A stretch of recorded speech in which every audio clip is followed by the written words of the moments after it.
Hello, അപ്പോൾ ഇന്നത്തെ വീഡിയോയിലൂടെ നമ്മൾ കാണിക്കാൻ പോകുന്നത് ഒരു വെറൈറ്റി ടേസ്റ്റുള്ളൊരു കട്ടൻ ചായയാണ്.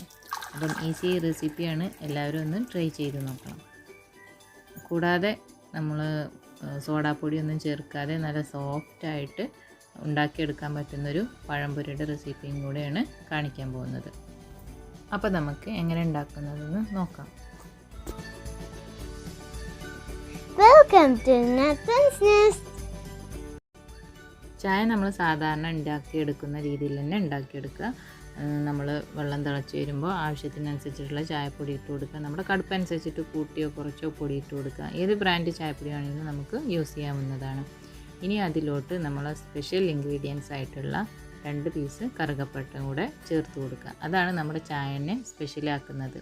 അതിൻ്റെ ഒരു ഫ്ലേവർ എന്ന് പറയുന്നത് ഒരു വെറൈറ്റി ഫ്ലേവറാണ്.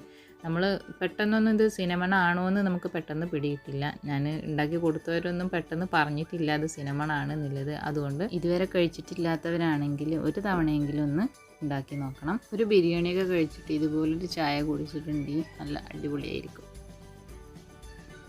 ഇനി അടുത്തതായിട്ട് നമ്മുടെ പഴംപൊരിയുടെ റെസിപ്പി ഒന്ന് നോക്കാം.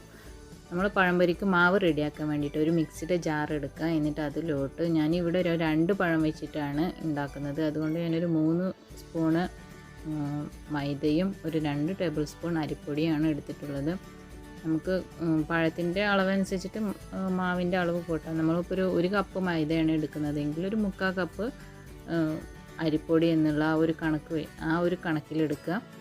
അരിപ്പൊടി നമ്മൾ കൂടുതലെടുക്കുമ്പോൾ നമുക്ക് അധികം ഓയിലി അല്ലാതെ കിട്ടുമല്ലോ. അത് കാരണമാണ് ഞാൻ അരിപ്പൊടി കുറച്ച് കൂടുതൽ എടുത്തിട്ടുള്ളത്. ഇനി അതിലോട്ട് ഒരു 1/4 ടീസ്പൂണ് മഞ്ഞൾപ്പൊടിയും പിന്നെ 1 ടേബിൾ സ്പൂൺ, നമ്മൾ പഴം നല്ല മധുരമുള്ളതാണെന്നുണ്ടെങ്കിൽ പഞ്ചസാര കുറച്ചെടുത്താൽ മതി. ഞാനിവിടെ 1 ടേബിൾ സ്പൂൺ പഞ്ചസാരയാണ് എടുത്തിട്ടുള്ളത്. പിന്നെ ഒരു നുള്ളു ഉപ്പും ഇട്ടു.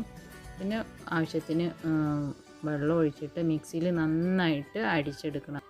ഇനി ഈ മാവിലോട്ട് നമ്മൾ പഴം കട്ട് ചെയ്തത് മുക്കിയെടുത്തിട്ട് ഫ്രൈ ചെയ്തെടുക്കുക. ഇത്രയേ ഉള്ളൂ നമ്മൾ പഴംപൊരിയുടെ റെസിപ്പി. നമ്മൾ പ്രത്യേകിച്ച് ഒന്നും ആഡ് ചെയ്യുന്നില്ല. നമ്മൾ നന്നായിട്ട് മിക്സിയിൽ അടിച്ചെടുക്കുന്നുണ്ട് എന്ന് മാത്രമേ ചെയ്യുന്നുള്ളൂ. അപ്പം നമ്മൾ കേക്കിനൊക്കെ നമ്മൾ നന്നായിട്ട് അടിച്ചെടുക്കുമ്പോൾ നല്ല സോഫ്റ്റും ആയിട്ട് പൊങ്ങി വരുന്നില്ലേ, ആ ഒരു ഇത് അതുപോലെ ഇതും നന്നായിട്ട് പൊങ്ങി വരും. ഇനി പഴം പൊരിക്കുമ്പോൾ ഇതുപോലെ ഒന്ന് ചെയ്ത് നോക്കുന്നുണ്ട്. അപ്പം നമ്മുടെ ഈ വീഡിയോ ഇഷ്ടപ്പെട്ട എല്ലാവരും ലൈക്ക് ചെയ്യുക, ഷെയർ ചെയ്യുക, കമൻറ്റ് ചെയ്യുക. അതുപോലെ ആദ്യമായിട്ട് കാണുന്നവരാണെന്നുണ്ടെങ്കിൽ നമ്മുടെ ഈ ചാനൽ ഒന്ന് സബ്സ്ക്രൈബും കൂടെ ചെയ്യാൻ മറക്കല്ലേ.